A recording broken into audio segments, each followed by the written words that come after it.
그다음 1930년대 가서도 이제 교리 회의가 여전히 이제 활발하게 전개돼 간다고 볼 수가 있는데 이 시기에도 보게 되면은 뭐 신파화가 합동됐다가 다시 또 이제 분화된 적도 있었지만은 합동됐을 때는 신인간이 잠정적으로 이제 폐간이 됐었다 볼 수가 있습니다.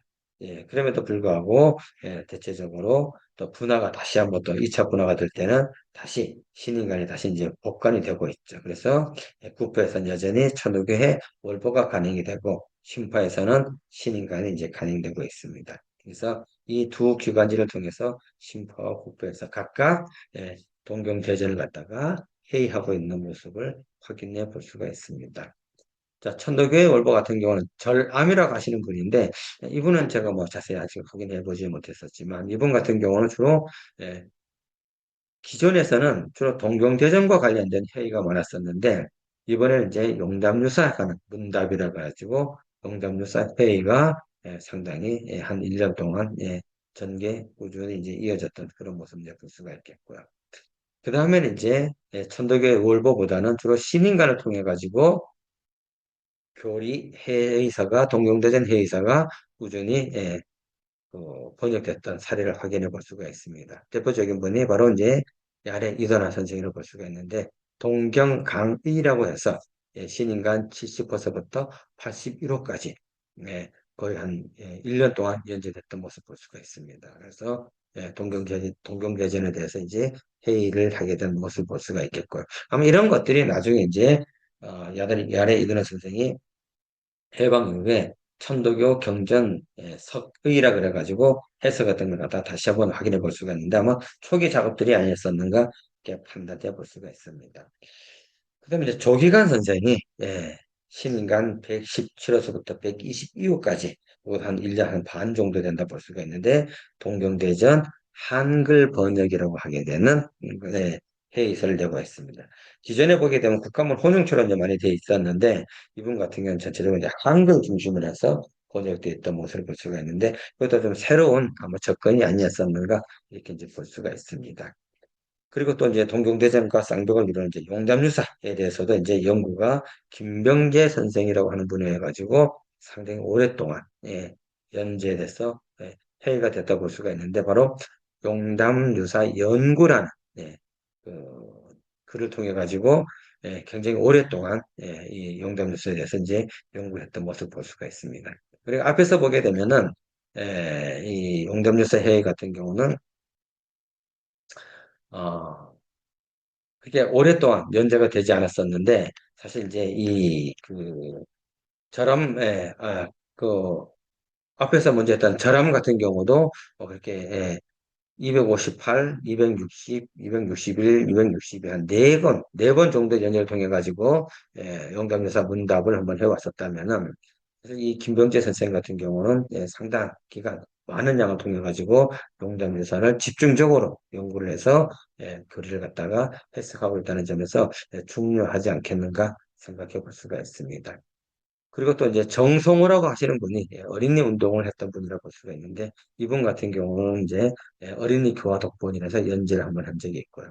그래서 김명호라고 하게 되는 그 유명한 또뭐 문학이라든가 여러 가지 이제 그 시라든가 소설도 많이 발표했던 분이라고 볼 수가 있는데 이분은 이제 초등학교 총부에 오랫동안 이제 근무했었는데 이분이 우화교리를 통해 가지고 당시 이제 뭐 여러 가지 그 일화라든가 아니면 우화라든가 이런 걸 통해 가지고 교리를 갖다가 해석하고 쉽게 이해를 돕고 도움을 주려고 했던 그런 것도 꾸준히 연재됐던 모습도 이제 한번 살펴볼 수가 이제 있습니다. 자, 그래서 이제 일제강점기까지의 이제 우리가 교리 회의에 대해서 한번 쭉 한번 살펴봤었었고요. 그 다음에 해방 후는 이제 과연 또 교리 회의의 동향을 한번 우리가 한번 살펴봐야 될 텐데, 해방 후 같은 경우는 천도교 기관지가 신의가 하나밖에 없었습니다. 1939년쯤 가서 천도교회 월보가 이제 국회에서 나왔던 기관지가 이제 폐간이 된다 볼 수가 있겠고요. 1945년 1월 달에 가서 신인간은 이제 폐간이 된다 볼 수가 있습니다.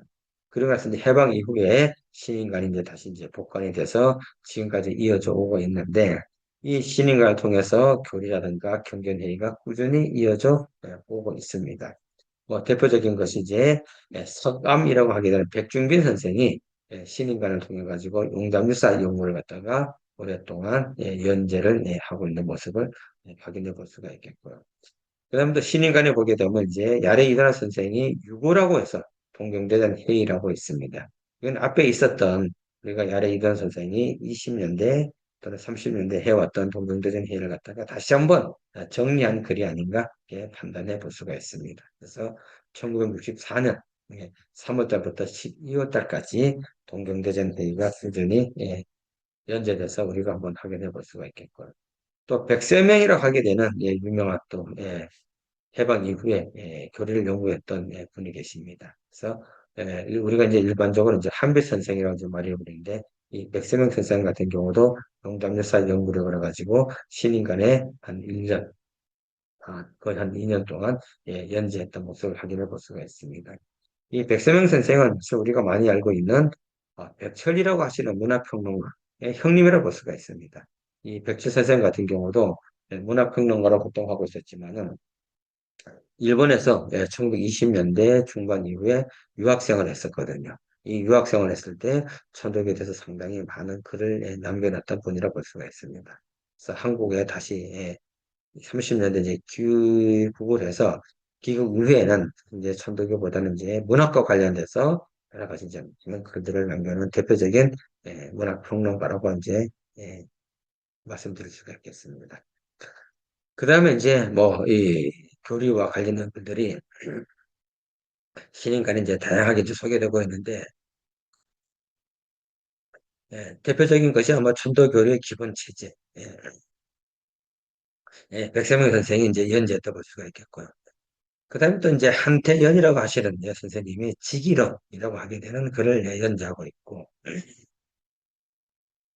그 다음에 이제 김응모 선생이 이제 수심전기, 그러니까 이제 그 경전 중에 꼭 우리가 이제 알아야 될 것들, 이제 용어라든가, 그 다음에 이제 그 교리와 관련된 교회 해석이 아니라 교리와 사상과 관련돼서 이제 여러 가지 뭐 직이론이라든가, 그 다음에 이제 수심전기라든가, 좀 전에 봤던 이제 뭐 불연기원이라든가 이런 용어를 통해 가지고 이제 어떻게 이해하려고 했었는가를 갖다가 확인해 볼 수 있는 것들이 상당히 많은 부분이 있습니다.